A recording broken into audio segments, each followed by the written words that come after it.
Hello guys, welcome to YouTube channel Learning Statecraft. I hope आप सब लोग ठीक होंगे। क्लास शुरू करने से पहले please like share and subscribe the channel.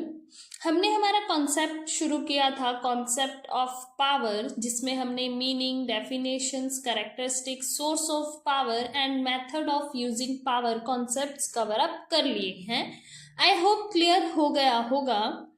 आज हम हमारा आगे के टॉपिक को कवर अप करने जा रहे हैं, जो है डिफरेंट फॉर्म्स ऑफ पावर। कि पावर जो है उसके क्या अलग अलग रूप होते हैं, उनके बारे में हम जानेंगे और उनका हमारे डे टू डे लाइफ पर किस तरीके का इम्पैक्ट होता है, किस तरीके से वो हमारे पॉलिटिकल बिहेवियर को इन्फ्लुएंस करते हैं। इन चीज़ों को हम समझने की कोशिश करेंगे। Let's start the class. Different forms of power. First है इकोनॉमिक पावर, सेकंड है political power, third ideological power, fourth national power. इन्हें हम एक एक करके समझते हैं कि ये किस तरीके की पावर्स हैं। फर्स्ट है हमारा economic power.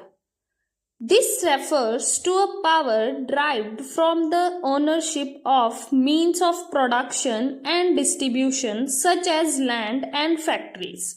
It is often equivalent with money power and highlights how control over economic resources leads to influence in society and politics. Economic power is closely linked to political power and can significantly impact a country's ability to shape global affairs. Strong economic power often translates into great influence in international negotiations, trade agreements, and geopolitics strategies. Additionally, economic power can enable a nation to improve the living standards of its citizens and protect itself from external pressures. यहाँ पर कह रहे हैं आर्थिक शक्ति या economic power जो है, इसे हम सामान्य भाषा में धन शक्ति या मनी पावर से देखते हैं कि किसके पास कितनी धन संपत्ति है। इस आधार पर हम उस व्यक्ति या उस राज्य को शक्तिशाली मानते हैं आर्थिक रूप से। कह रहे हैं कि एक राज्य का उसके संसाधनों पर, उत्पादन पर या संसाधनों के विभाजन पर कितना नियंत्रण है, ये उस राज्य की आर्थिक शक्ति पर निर्भर करता है। कह रहे कि आर्थिक शक्ति जो है ये हमारी राजनीतिक शक्ति को नियंत्रण करती है, कहीं ना कहीं इन्फ्लुएंस करती है। कह रहे कि जो भी इंटरनेशनल लेवल पे हमारे नेगोशिएशंस होते हैं, ट्रेड एग्रीमेंट्स होते हैं, वो कहीं ना कहीं हमारे इकोनॉमिक पावर से रिलेट करते हैं। कह रहे जिनके पास, जो राज्य जो है वो आर्थिक रूप से शक्तिशाली हैं, उनका इन्फ्लुएंस जो है वो ज़्यादा देखने को मिलता है। ट्रेड एग्रीमेंट, नेगोशिएशन, जियो पॉलिटिकल स्ट्रैटेजीज में उनकी बातें ज़्यादा मानी जाती हैं जो आर्थिक रूप से मजबूत या शक्तिशाली राज्य है। और शक्तिशाली राज्यों में कहीं ना कहीं जो नागरिक होते हैं वो सुरक्षित महसूस करते हैं, उनके जीवन का स्तर जो है वो बेहतर होता है और वो बाहरी प्रभाव से मुक्त होते हैं। अगर हम देखें तो हमारी जो इकोनॉमिक पावर है, इसका इन्फ्लुएंस जो है वो हमारी लाइफ पर मल्टी डायमेंशनल होता है। पॉजिटिव भी होता है, नेगेटिव भी होता है। अगर हम पॉजिटिव इम्पैक्ट की बात करें इकोनॉमिक पावर की, तो हमें देखने को मिलता है कि इससे हमें रोजगार के नए अवसर मिलते हैं। इससे जो हमारे शिक्षा व्यवस्था है वो बेहतर होती है। जहाँ पर आर्थिक रूप से मजबूत राज्य होते हैं, वहाँ पर देखने को मिलता है कि शिक्षा का स्तर जो है वो बेहतर होता है। उन राज्यों में स्वास्थ्य विकास जो है वो ज़्यादा होता है, स्वास्थ्य सुविधाएं जो है वो बहुत बेहतर होती हैं। वहाँ पे सामाजिक सुरक्षा जो है वो ज़्यादा होती है, क्योंकि जो आर्थिक रूप से मजबूत राज्य होगा वो अपने देश के नागरिकों के लिए नीति निर्माण जो है वो बेहतर करेगा। वो वहाँ पे पेंशन व्यवस्था होगी, स्वास्थ्य व्यवस्थाएं बेहतर देगा। वो वहाँ पर सैन्य सुरक्षा जो है वो बेहतर पर प्रोवाइड करेगा। वहाँ पे नीति निर्माण जो है वो बेहतर होगा। तो इस तरीके से जहाँ पर इकोनॉमिक पावर होती है, वहाँ पर लोगों पर इसका पॉजिटिव इम्पैक्ट जो है वो कुछ इस रूप में देखने को मिलता है। वहीं पर अगर हम देखें तो इकोनॉमिक पावर के नेगेटिव इम्पैक्ट्स भी जो हैं वो होते हैं। जैसे इससे कहीं ना कहीं सोसाइटी में करप्शन आती है, क्योंकि नए नए उद्योग आ रहे हैं, कंपनीज आ रही हैं, नई इंडस्ट्रीज बन रही हैं, तो उनके बीच में कंपटीशन है, तो कंपटीशन में जीतने के लिए लोग जो है वो करप्शन भी करते हैं। तो इसका नेगेटिव इम्पैक्ट ये भी होता है कि करप्शन बढ़ती है। इससे हमारे समाज में असमानता भी बढ़ती है, क्योंकि इकोनॉमिक पावर को पाने के लिए जहाँ पर प्रतिस्पर्धा होगी, वहाँ पर कहीं ना कहीं अमीर और गरीब के बीच की दूरी जो है वो बढ़ती है, तो असमानताएं भी हमें देखने को मिलती है। तो ये हमारे इकोनॉमिक पावर के कुछ नेगेटिव इम्पैक्ट भी हमारे डे टू डे लाइफ पर पड़ता है। और अगर हम देखें तो हम इनसे किस तरीके से निपट सकते हैं, या हम किस तरीके से इकोनॉमिक पावर और सोसाइटी के बीच में एक संतुलन, एक बैलेंस जो है वो बना सकते हैं।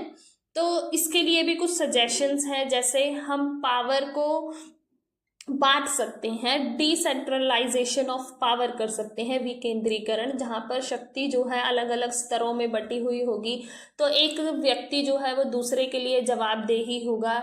अगर जैसे कंपनीज में ही देखें तो अलग अलग स्तर में, जैसे मैनेजर है, सीईओ है, इस तरीके से बटा हुआ होता है, तो वहां पर एक व्यक्ति दूसरे के लिए जवाबदेही रखता है, तो कहीं ना कहीं करप्शन जो है वो कम होती है, या जो कंपनीज के बीच में कोऑर्डिनेशन है वो बेहतर होता है। तो इस तरीके से हम शक्ति का विकेंद्रीकरण कर कर इकोनॉमिक पावर और सोसाइटी के बीच में बैलेंस कर सकते हैं। और ऐसे सरकार को ऐसी संस्थाओं का निर्माण करना चाहिए जो हमारी जो आर्थिक शक्ति का दुरुपयोग कर रहे हैं उनके ऊपर निगरानी रख सके। ऐसी नीतियों का निर्माण करना चाहिए जो अमीर और गरीब के बीच में इतनी दूरी जो आई है उसे कम कर सके। तो इस तरीके से सरकार जो है समाज और हमारी आर्थिक स्थिति के बीच में कहीं ना कहीं संतुलन जो है वो स्थापित कर सकती है। अगर हम इंडिया के कॉन्टेक्स्ट में इकोनॉमिक पावर की बात करें तो भारत की जो आर्थिक शक्ति है उसका प्रभाव जो है यहाँ के समाज, राजनीतिक और वैश्विक स्थिति पर गहरा जो है पड़ता है। अगर हम भारत के संदर्भ में आर्थिक शक्ति के प्रभाव को देखें तो इसका सामाजिक प्रभाव ये रहा है भारत पर कि रोजगार के अवसर जो हैं वो कहीं ना कहीं बढ़े हैं। उद्योगों के और सेवाओं के विस्तार के कारण लोगों को रोजगार के नए अवसर मिले हैं। शिक्षा और स्वास्थ्य में सुधार हुआ है। सरकार जो है वो शिक्षा में और स्वास्थ्य में कहीं ना कहीं उनका निवेश जो है वो बढ़ा है, जिससे लोगों का जीवन स्तर जो है वो बेहतर हुआ है। अगर हम राजनीतिक प्रभाव की बात करें तो नीति निर्माण में देखने को मिलता है कि आर्थिक रूप से जो शक्तिशाली वर्ग है उनका प्रभाव जो है वो नीति निर्माण में या निर्णय लेने में अधिक देखने को मिला है, और इसने कहीं ना कहीं आम जनता की आवाज़ को दबाया है। वहीं पर अगर हम वैश्विक स्तर पर देखें, इंटरनेशनल लेवल पर देखें, तो भारत की जो आर्थिक स्थिति है उससे बढ़ने से उसका राष्ट्रीय मंचों पर जो सम्मान है वो बढ़ा है, उसकी निर्णय लेने की जो क्षमता है उसमें भी बढ़ोतरी हुई है। वहीं पर अगर हम आर्थिक प्रभाव देखें तो आर्थिक असमानताएं जो है वो बढ़ी हैं। शहरी और ग्रामीण क्षेत्रों के बीच में जो दूरी है वो कहीं ना कहीं बढ़ी है।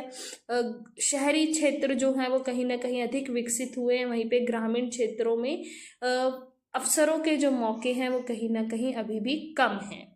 धन का केंद्रीकरण हुआ है। धन जो है वो प्राइवेट कंपनीज, कॉर्पोरेटर्स के पास जो है वो ज़्यादा है, और जिससे समाज में अमीर और गरीब की जो दूरी है वो बढ़ रही है। और इसका हल के लिए सरकार ने कुछ नीतियां जो हैं वो बनाई, जैसे मेक इन इंडिया बनाया, जिसमें उन्होंने घरेलू उद्योगों को बढ़ावा देने की बात कही है, और विदेशी निवेश जो है उसमें वृद्धि की है। डिजिटल इंडिया लाया गया, जिसमें जो हमारी पेमेंट्स हैं या जो भी गवर्नमेंट भुगतान किए जाते हैं वो डिजिटल किए गए। जीएसटी आई, जिसमें जो हमारी कर प्रणाली है, टैक्स की जो पॉलिसीज हैं उसको पारदर्शिता में लाने की कोशिश की गई है। आत्मनिर्भर भारत आया, जिसमें घरेलू उद्योग जो है उनको प्रोत्साहन किया गया है। तो इस तरीके से भारत की जो आर्थिक नीतियां हैं उन और मजबूत प्रभाव जो है उसका समाज पर पड़ रहा है, देखने को मिलता है। तो इस तरीके का प्रभाव जो है हमें आर्थिक शक्ति का भारतीय समाज पर देखने को मिलता है। आगे के टॉपिक को हम नेक्स्ट क्लास में कवर अप करेंगे। अगर किसी का कोई क्वेश्चन है तो वो कमेंट करके पूछ सकते हैं। आज की क्लास एंड करने से पहले मेरा आप लोगों से एक क्वेश्चन है कि ऐसा कहा जाता है अमीर कानूनों पर शासन करता है और कानून गरीब को पीसता है। आपको क्या लगता है कि ये विचार सही है या गलत है? आपका जो भी इस पर मानना हो पक्ष या विपक्ष में, प्लीज़ अपने थॉट्स ज़रूर शेयर कीजिएगा कमेंट करके।